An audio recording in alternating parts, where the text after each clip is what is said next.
Hello दोस्तों, तो स्वागत है आपको अपने इस यूट्यूब चैनल में। तो आज के इस वीडियो में हम लोग पढ़ेंगे क्लास 10 का फिजिक्स का देख रहे थे, साइंस में फिजिक्स देख रहे थे। फिजिक्स का यह जो है छठा लेक्चर है, ठीक है। क्लास 10 का हम लोग फिजिक्स देख रहे थे, फिजिक्स का यह छठा लेक्चर है।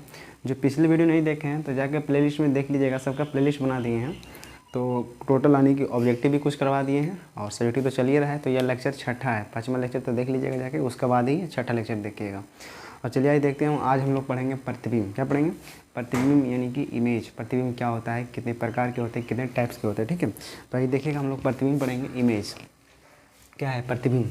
प्रतिबिंब मतलब किसी भी वस्तु का प्रतिबिंब यानी कि कैसा बनता है, ठीक है, किस टाइप से बनता है, प्रतिबिंब कब बनता है, ठीक है। तो देखिए प्रतिबिंब, तो प्रतिबिंब किससे बनता है? दर्पण, जैसे कि दर्पण में ही बनेगा। किसे बनेगा? दर्पण में बनेगा। किसका बनेगा? तो वस्तु का बनेगा। किसका बनेगा? वस्तु का।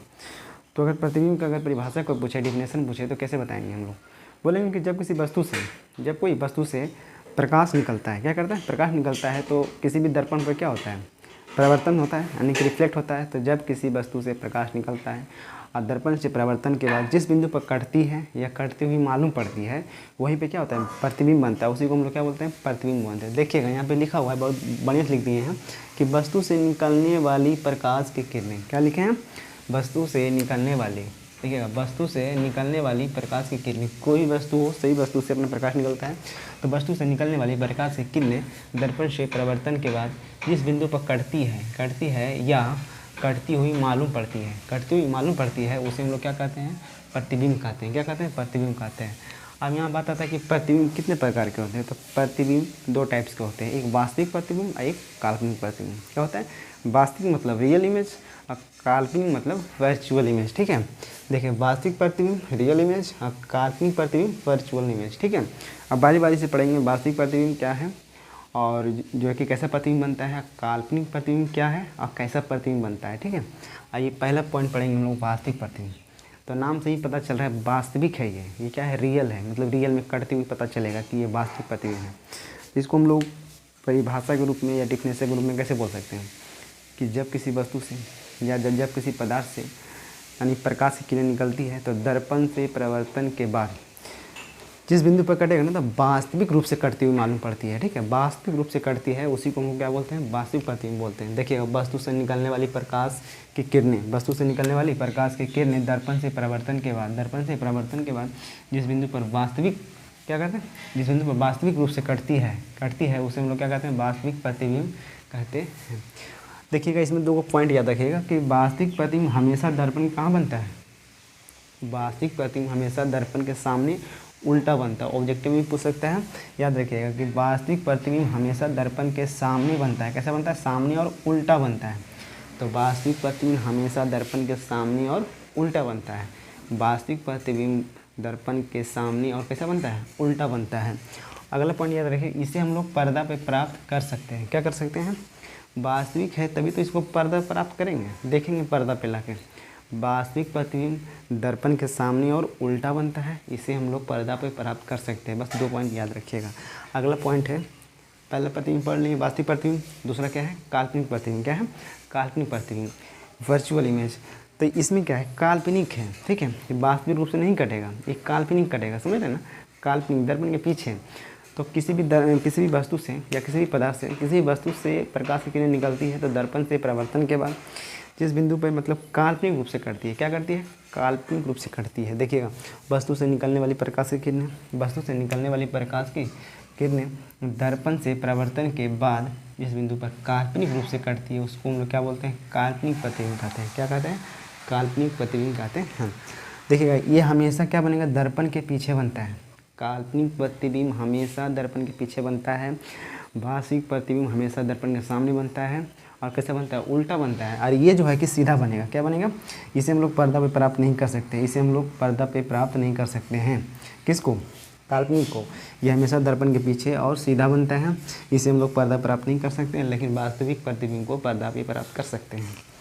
देखिएगा, अगला पॉइंट देखिए, बहुत महत्वपूर्ण पॉइंट है। यहाँ से क्वेश्चन आपका पूछेगा कि अवतल दर्पण ऑलरेडी हम लोग पढ़ चुके हैं, ठीक है। अवतल दर्पण का उपयोग पूछेगा। क्या पूछेगा?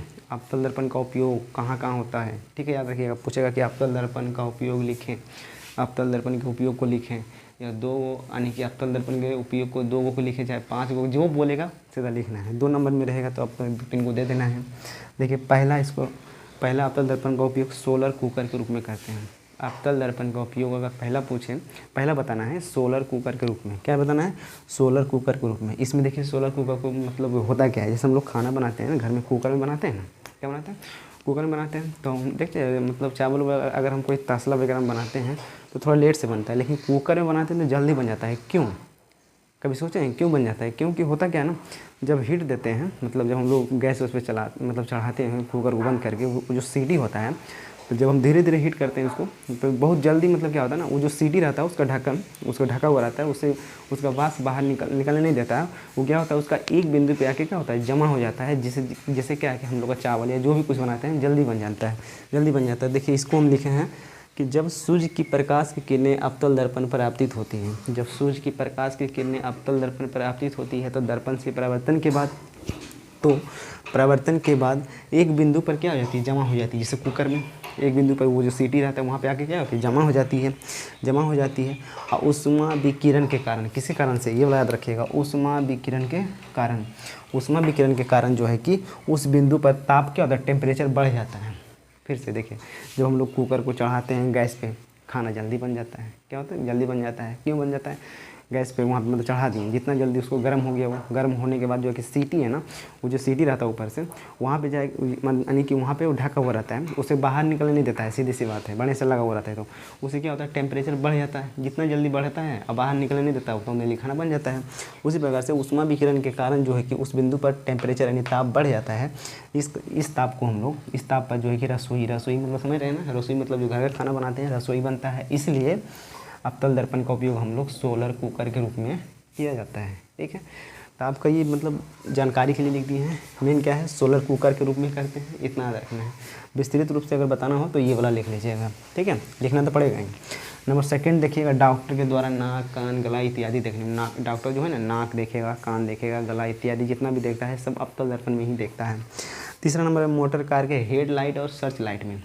मोटर कार के हेडलाइट और जो सर्च लाइट होता है उसमें जो है कि हम लोग अवतल दर्पण का उपयोग करते हैं। नेक्स्ट है 4 नंबर, समुद्री नमक प्राप्त करने में। समुद्र से जो नमक हम लोग प्राप्त करते हैं वहाँ भी अवतल दर्पण का उपयोग करते हैं। नेक्स्ट है हजामती दर्पण के रूप में। हजामती समझ रहे हैं, वो जो सैलून में जाके हम लोग दाढ़ी वाल बनवाते हैं, कौन सा दर्पण, अवतल दर्पण का उपयोग करके। देखिए फिर से हजामती दर्पण के रूप में हम लोग जो है कि अवतल दर्पण का उपयोग करते हैं। अब देखिएगा यहाँ पे अवतल दर्पण को हजामती दर्पण क्यों कहते हैं, हजामती दर्पण के रूप में अवतल दर्पण। तो अगला देखिए क्वेश्चन के रूप में कि अवतल दर्पण को हजामती दर्पण क्यों कहते हैं। देखिएगा, हजामती व्यक्ति के चेहरा को, हजामती जो है व्यक्ति के चेहरे को ध्रुव और मुख्य फोकस के बीच रखता है। कहाँ रखता है, अवतल दर्पण में व्यक्ति के चेहरा को ध्रुव यानी पी यानी जो पी यानी कि दर्पण का जो ध्रुव पॉइंट है पी और एफ का यानी ध्रुव और मुख्य फोकस के बीच रखता है, जिससे जो है कि दर्पण यानी कि दर्पण के बीच जो है कि पीछे बनता है। दर्पण यानी कि व्यक्ति का प्रतिबिंब पीछे बनता है। देखिएगा, पीछे मुख्य फोकस के बीच रखता है तो चेहरा का जो प्रतिबिंब इमेज जो होता है दर्पण के पीछे बनेगा। देखिए प्रतिबिंब सीधा और बड़ा बनता है और जिसके फलस्वरूप हजामती को हजामत करने में सुविधा होती है, इसलिए अवतल दर्पण को हम लोग हजामती दर्पण कहते हैं। ठीक है, याद रखिएगा ये वाला।